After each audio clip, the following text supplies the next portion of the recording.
Hey, you guys. Hey, you guys. Chicken. Hey, you guys. Happy Friday. It is me, Casey. Thanks for being here. Thanks for watching. Hi. Trying to keep Streaker from knocking over the tripod. I got a tripod and it's really fun to knock over. So, there we go. Oops. Okay, so now he's behind it. Today, I want to first tell you, besides thank you, that I am in a leadership training. It has been an epic experience, and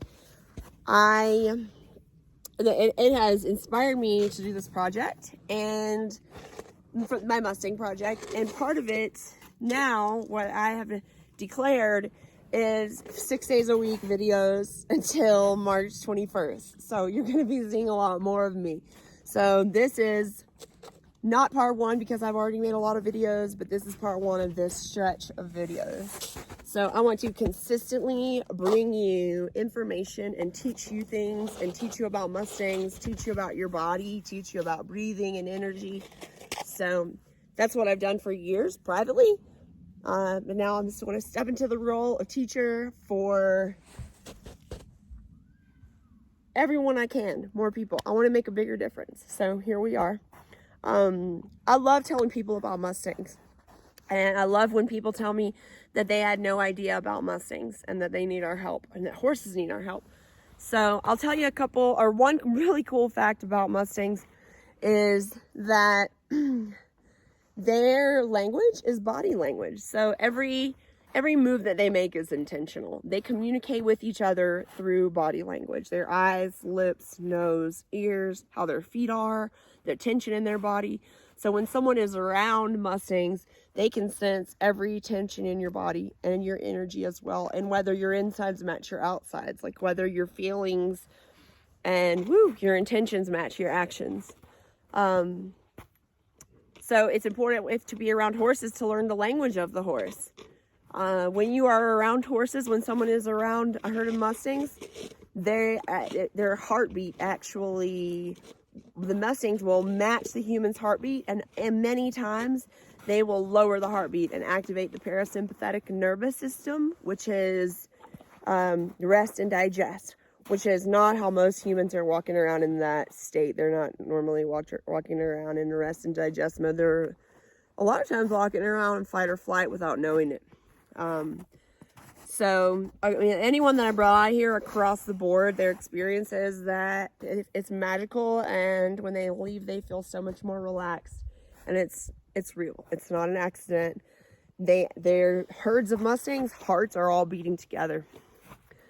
The street guy standing, he says, "Where's the treats?" So, all of that being said, another interesting fact is that horses' personal space is about 15,000 times as big as a human. So a wild horse can sense that there's another living being in its presence. Say you can do it in your living room, like you would, if you were sitting in your living room with your eyes closed, you would probably know if someone was in there, unless they were trying really hard to be sneaky. You would know someone was in there in your living room, even if your eyes were closed. That's probably how big your personal space is. So horses is 15,000 times that. So they know that I'm coming way before I get here. So it's pretty epic. I'll pull up and maybe it takes them like 1 minute and they're down here. Today I started walking up, and Streaker actually ran up behind me and was like, "Hey lady, you're going the wrong way." But I was like already almost up to the top. So I was like, maybe the Romeo and Eowyn are at the top. And I kept walking, and then it's like 2 minutes later, Romeo runs in front of me like, "We're down here, we're already waiting."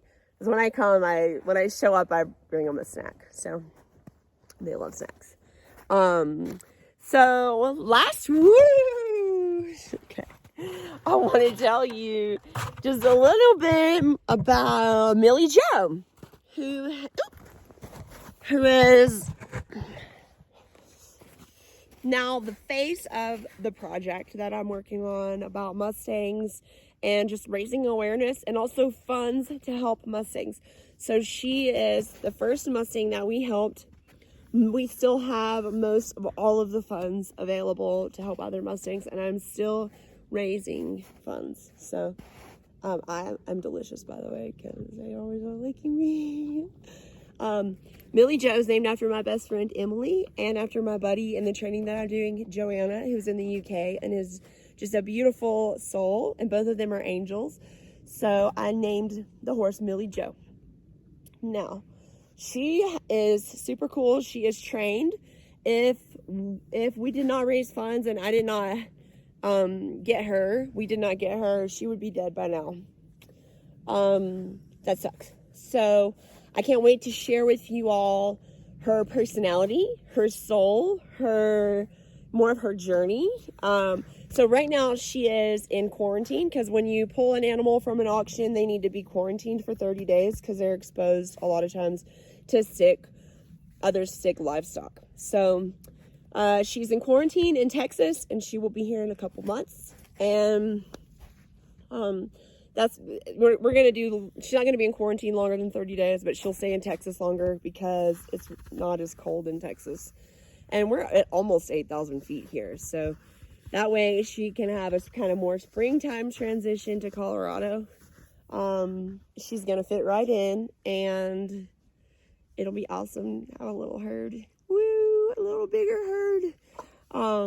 So the last thing I want to say about her is that she has some really cool markings that I'll post a picture of also on this post. And she has stripes on the back of her legs. And she has a dorsal stripe, which is like a black stripe down her spine. So those are called primitive markings. So she has primitive markings. That means that her bloodlines are hundreds and hundreds of years old. And so like primitive horses had more stripes. It's similar to a zebra stripe, but they're on the backs of her legs. I'll show you all. But she's what you call a dun with primitive markings. So pretty epic. I can't wait to meet her. No, I have not met her. I just said, oh, what the fuck? Go for it anyway. So I encourage you to do something big in your life today. It could be awesome. Okay.